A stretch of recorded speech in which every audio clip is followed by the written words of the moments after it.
নমস্কার বন্ধুরা, কৃষ্ণপ্রসাদম চ্যানেলে আপনাদের সবাইকে স্বাগত জানিয়ে শুরু করছি আজ প্রথম ভিডিও। তো আজকে আমি ভগবানের জন্য রান্না করব কচুর শাক। সেই জন্য কচুর শাকগুলো দেখো প্রেসারে সিটি মেরে নিচ্ছি, যাতে গলা ধরার প্রবণতা থাকলে সেটাও চলে যাবে। সিটি দিয়ে ছেঁকে নেব জলটা, আর কচুটাও নরম হয়ে যাবে। তার জন্য এখানে দিয়ে দিচ্ছি পরিমাণ মতো লঙ্কা, আর দিয়ে দেব পরিমাণ মতো লবণ। দিয়ে এবার একটু নাড়াচাড়া করে লবণটা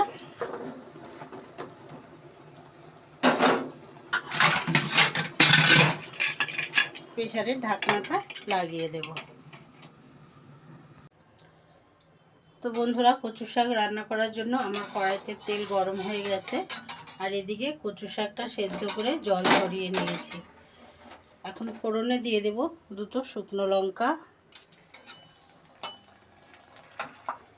লঙ্কাটা একটু ফাটিয়ে দেব। দেব 3টে তেজপাতা,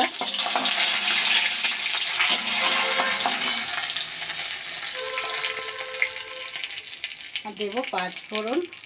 5 ফোড়নে মৌরি আর যে সুন্দর একটা মিষ্টি গন্ধ থাকে মৌরি ভাজার, সেই গন্ধটা আমার ভীষণ ভালো লাগে, সেই জন্য 5 ফোড়ন দিলাম। দিচ্ছি দারচিনি,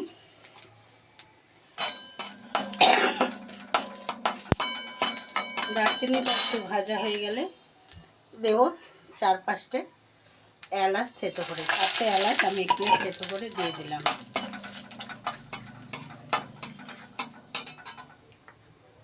এবারে এখানে রেখেছি মাসকলাইয়ের ডাল, আপনারা চাইলে মুগ ডালও দিতে পারেন, তবে আমি আজকে মাসকলাইয়ের ডালটাই দিচ্ছি।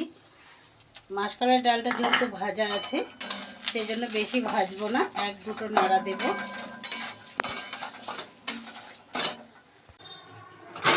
এবারে কচুর শাকটা দিয়ে দিলাম, দিয়ে দেবো থেতো করা আদা, দিয়ে দেব পরিমাণ মতো হলুদ,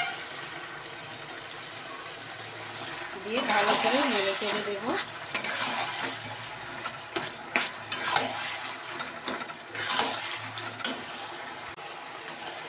তো বন্ধুরা দেখো, কচুটার অনেকটাই হয়ে আসছে। এভাবে নাড়তে নাড়তে কচুর জলটা যখন শুকিয়ে যাবে, তখন কচুটাকে নামিয়ে নেব। তো বন্ধুরা, কচুটা নাড়তে নাড়তে যখন সমস্ত জলটা শুকিয়ে যাবে, ঠিক এই পর্যায়ে এসে যাবে, তখন দিয়ে দেব সামান্য পরিমাণ চিনি। চিনিটা দিয়ে একটু নেড়ে চেড়ে নামিয়ে নেব। তো বন্ধুরা, চিনিটা দিয়ে নাড়াচাড়া করে এবারে আমি কচুটাকে তুলে নেব। এই কচুর শাক মহাপ্রভুর ভীষণ পছন্দ।